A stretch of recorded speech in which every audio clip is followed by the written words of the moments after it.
welcome back to another video. This really popped when I saw it. That to me is a monster increase. Again, this book got hot. This book is ready to go higher. So let's jump right into it. We are back today with another statue review from Diamond Select Toys. Without further ado, let's get into the review.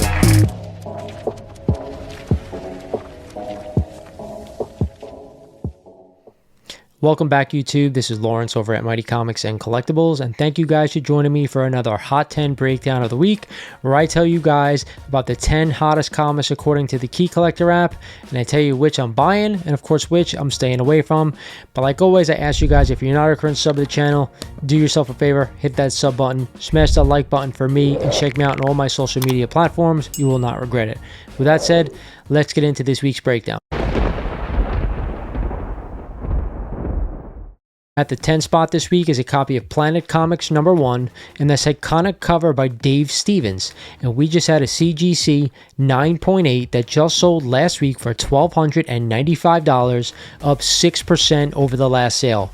We also had another CGC 9.8 that sold for a whopping $2,291, up a crazy 87% over the previous high. I will say this, if you are a massive Dave Stevens fan, I know he is super hot right now, but I never thought I'd see almost a $2,500 sale on any book relating to Dave Stevens. Regardless, I'm not that much of a huge fan, so I'm not really looking to spend this kind of money, but hey, if you are, I'm going to say it's to each his own situation. If you're into it, go for it. If not, I'd be staying away. Coming in at number 9 this week is a copy of Batman #189 and the first appearance of Scarecrow in the Silver Age. And we just had a CGC 7.5 that just sold last week for $927, up 29% over the average. We also had a CGC's 4.0 sale of $276, up only 3% over the average. I always say when we're talking about Silver Age first appearances, it's really to each his own. If you want to go ahead and spend this type of money on these books, like the Scarecrow, like some of these other Batman villains, the Riddler, stuff like that, they're really not too expensive. Maybe if you're getting super high grade, they are. I love them because you could still find them for relatively cheap. That's why I like buying them, so I definitely would give them a thumbs up. But if you're talking about investments, you probably want to own those Golden Age first appearances. They're really where you have to be in order to make money in these comics. But if you just love the characters like I do, I think it's a great buy to buy some of these Silver Age firsts. At number 8 this week is a copy of Avengers #4 and the first Silver Age appearance of Captain America.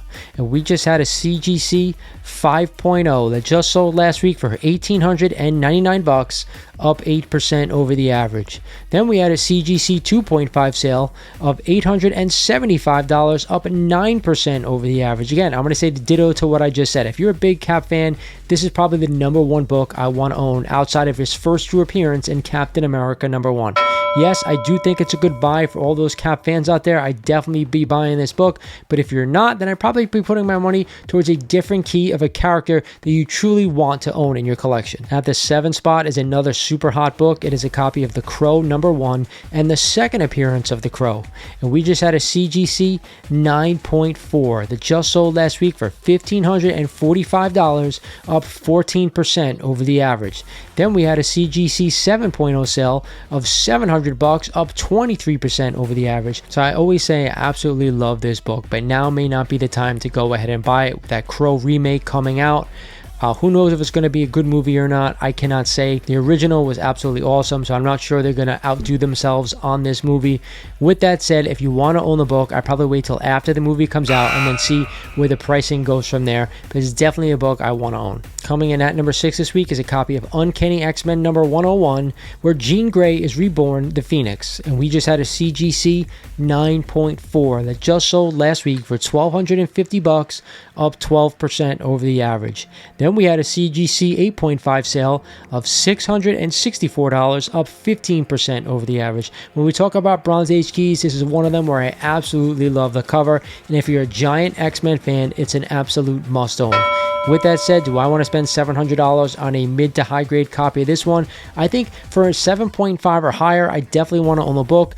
If if you want to own it. If not, I'd probably be staying away. I could think of probably a dozen better books I'd rather own for $700 and change, but it's to each his own. It's an awesome book. I think it must be owned by all X-Men fans. At number 5 on this week's list is a copy of Giant Size X-Men #1 and the first appearance of the new X-Men team: Storm, Nightcrawler, Colossus, Thunderbird, and Wolverine. And we just had a CGC 9.6 that just sold last week for $11,545, up 9% over the average. We also had a CGC 8.5 sale of $3,840, up 3% over the average. I'm going to say this right now, you know, all these Bronze Age keys I'd probably be staying away from right now. I told you guys that in one of my earlier videos that I did, but if you want to hold this book for 20 plus years, I say fine, go ahead, jump in here right now. I don't think it's a bad deal. With that said, if you're looking to move this book over the next 5 years, I'd probably be staying away right here, right now. Back on the list at number 4 this week is a copy of Amazing Spider-Man #129 and the first appearance of the Punisher, but also the first appearance of the Jackal. And we just had a CGC 8.0 that just sold last week for $2,100, up 5% over the average. Then we had a CGC 6.0 sale of $1,380, up 9% over the average. You guys know this is one of my favorite books of all time, one of the top 6 Bronze Age keys I absolutely want to own. But like I said before with Giant Size X-Men 1, now may not be the time to go ahead and buy them. I think this book is still coming down in price. But like I said before, if you're a 20-year holder and definitely want to hold on to this book, go ahead and jump in. I'm totally fine with it. If you're going to sell within the next 5 years, stay away from all these Bronze Age keys. Dropping to number 3 this week is a copy of Star Wars #1 and the first appearance of the original Star Wars characters: Darth Vader, Princess Leia, Luke Skywalker, C-3PO, and R2-D2. And we just had a CGC 9.8 sell last week for $4,000, up 5% over the average. And you guys know what? I say it all the time. If you're a big Star Wars fan, you have to own this book. Do you have to own a 9.8? Hell no, just get the copy you want to keep in your collection and keep it there forever. With that said, am I spending $4,000 on a 9.8? Hell freaking no, I'm not. It is absolutely not worth it. Get yourself a copy for around $150, keep it in the collection, and call it a day. Dropping one spot to number 2 this week is a copy of New Mutants '98 and the first appearance of Deadpool. And we just had a CGC 9.8 sell for a whopping $1,920, up a crazy 37% over the average. Now I'm going to say this, someone probably overspent on this book, not knowing that there were a ton of copies out there, especially even in a 9.8. To each his own. Do your research before you buy books, because I'm always seeing this book listed for around $1,200 to $1,300. Wait for the movie to come out, Deadpool 3, and then we'll see where this book bottoms out. And coming in at number 1 this week is What Else? It is a copy of Wolverine #1 and the first appearance of Wolverine and his own solo title and this iconic cover by Frank Miller. And we just had a CGC 9.8 sell for $700, up 5% over the average. And we also had a CGC 9.6 sale of $300, up 14% over the average, guys. You know I say it every week. If you want to own the book, buy a copy for around $100 to $150. Don't break the bank on this book. It is not worth it. Too many copies out there for everyone to have, and it's nuts to spend almost $700 on a 9.8. With that said, I hope you guys enjoyed the list, and I'm sorry I'm a little bit monotone right now. I just have a lot of things going on. It is now time for my best buy of the week. I'm going to say right now, there is not a book on this list that I would say jump out right now and go out and buy it. But because I'm an Amazing Spider-Man fan, I'm going to make it Amazing Spider-Man #129.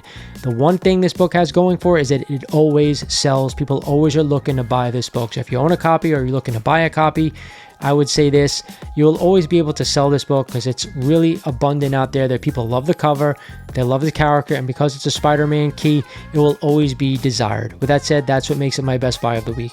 Hope you guys enjoyed the video. This is Lawrence over at Mighty Comics and Collectibles saying thank you for watching, and I'll talk to you guys soon.